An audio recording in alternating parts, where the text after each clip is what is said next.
Igbo bụ Igbo ekenekwa m ekene atụ kenelu ngenekwure mmụọ. Ọ bụ na nke Chief Emmanuel ede anyị na na-eru Unateze. Ọha na-eru Unateze ekenekwa ma ọha Nkanu ogwugwu eze ekenekwa ma anyị Nkanu ogwugwu eze ekenekwa ngwu. Anyị agba anyị edo ekenekwa m unu ugbo ọka ịchara mbụ odo ekenekwa m nkerefi efile ekenekwa m mgburugbu njọkọ Igudeze ekenekwa m anyị obe ekenekwa m unu wee na-asụkwa unu ọha na eze na-ege ntị unu gekwanụ ntị n'onu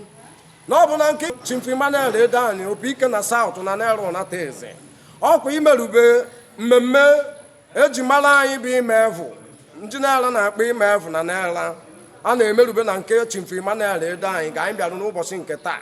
O wee bụrụ mụnwa bụ nwa mama na anyị eji m njọkụ n'ezi agụ nwa m nkomba m nke anyị chịkiri anyị n'ohe a sị m ọha na eze na-anụkwa ibe m na-ekwu ma o si na Nkanu ma o si n'obe niile dị iche iche gụchọrọ anyị bịa dị na nke Chief Emmanuel Edan isikwa Anambra bịa dị na nke Emmanuel Edan bịa ma evu ụbọ ọ bụ na ịmaala ama mgbe m kọta na na-ela bịaba na nke ịma South na obu na na-ela a na-achịpụtakwa evu ụbọ du ga-eji emebe n'ahọ niile ọha na eze na-ege m ntị n'ọkwa m eze m Igede ụbọ na-ekwu okwu Chief Emmanuel Edan bụ ibe si m gwakwa ọha na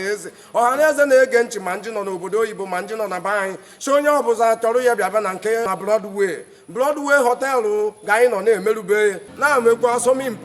evu ụbọ ime evu na na-ela ndị na-ela kpọrọ ime evu ndị Anambra kpara ịma mbem a sị na onye ọbụla jikwa nke ọ na-eji ya chọrọ nke ịma South bịa dị ọ 16th of August na na-ela na ọ bụ nwa m nkomba m nke anyị chịkịrị anyị na ohegiri na-anụ onu bụ eze m Igede ụbọ na Obunagu nwa m na anyị eji m njọkụ n'ezi agụ nwa m nkomba m nke anyị chịkịrị anyị na ohe na Obunagu eji uwe aka anyị m nke ezi ụmụaka na na-ela ọ bụ anya ga-ezila ozi anyị ezi ọha